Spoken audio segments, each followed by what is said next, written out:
Hey, welcome back to the School of Calisthenics. I'm Coach G, and I'm going to take you through some progressions and regressions for your pistol squats.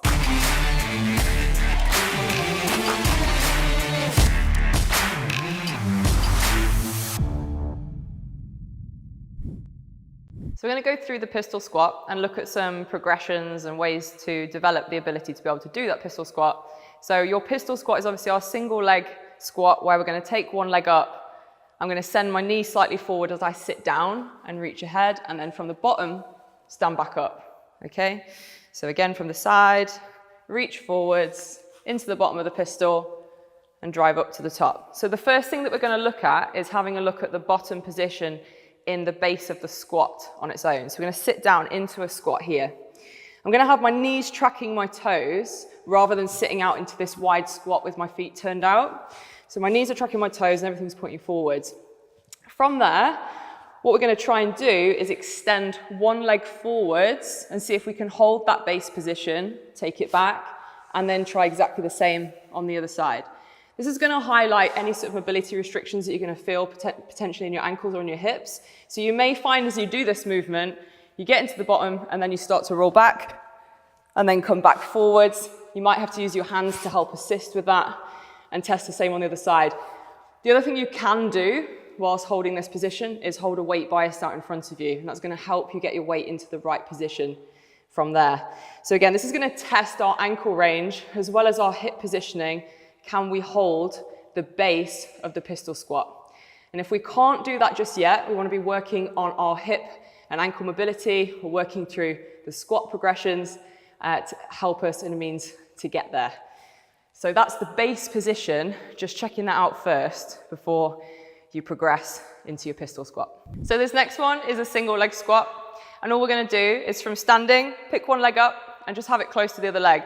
As I go down into the base position of this squat, I'm going to make sure that my standing leg, my knee is tracking my toes. So I'm going to sit down to where I can and then drive back up through the standing leg. Switch to the other side. This is going to really challenge and test out that stability, moving in that unilateral way that we're working through one leg at a time, okay? And as I go down, see how low we can get the hips into that base position, driving back through the heel when we're on the other side, reaching forwards and standing up. And that's your single leg squat, which is a way to progress towards your pistols. So this next pistol progression, I'm going to use the upright of this rig to help support me all the way down and do a full pistol squat. So I'm going to stand holding onto the upright, raise the leg up, and now I'm going to work down into my pistol, keeping my knee tracking my toes.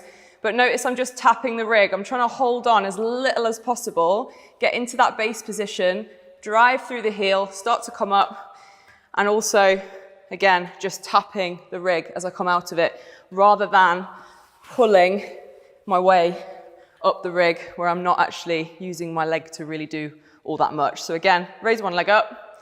My knee's going to start to lead forwards a little. I'm going to add holding on to the post just a little bit for a bit of help. Get into that base position.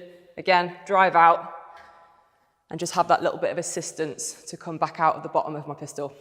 So this next progression, we're going to use a box so that actually when I go into my full pistol, I've got that deficit for my bottom leg to travel down, which we don't have when we're doing the pistol on the floor. So what's great about this is that I can build strength through the full range in the standing leg.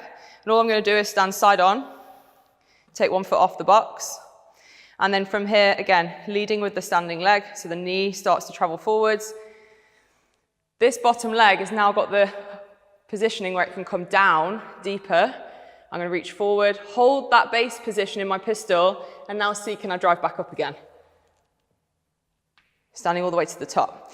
Another great thing you can do here is start to add pauses at certain points to build strength through that full range. So I'm going to go down into my pistol, add a little pause, go a little bit lower, add a little pause, see if I can again add that pause into the base, and then drive up all the way to the top. Finally, I'm also going to think about what this other leg is doing. So as I go into the bottom of my pistol, I'm going to then see, can I actually draw this foot up a bit higher? Okay, how does that feel for my hip flexors and my quads? As I stand up, it may then drop again, that's fine, but really trying to test that range and lift that bottom leg up. So that's our box pistol squat variation. So another way that we can use a box or a platform to help us progress towards our pistol squats is to have it behind us, and then all I'm going to do is from a standing position, raise one leg up, and now I've got that platform to sit back to. I don't then want to change my mechanics and just sit back on top of that platform. Instead, I still want to be leading with this leg. So I'm going to let my knees start to travel forwards, reach forwards, find that positioning where I'm then just touching the box, drive through the heel and come back up again. Okay, so we're avoiding just sort of collapsing on top of the platform. Notice as well that the heel stays connected to the ground. We don't want it to lift up. So my knee travels forwards, I reach ahead, find that box, add a bit of time and attention here, hold it and then drive out the bottom. And over time, what we can do is then lower that platform. So you can use a chair or anything that you've got available to use to gradually start to work that depth into your full pistol squat. So we've covered some of the progressions and regressions for our pistol squat. And if we're struggling with any of the mobility or anything required to be able to do the full pistol, then make sure that you check out the lower body mobility foundations to help you progress towards that pistol going forwards.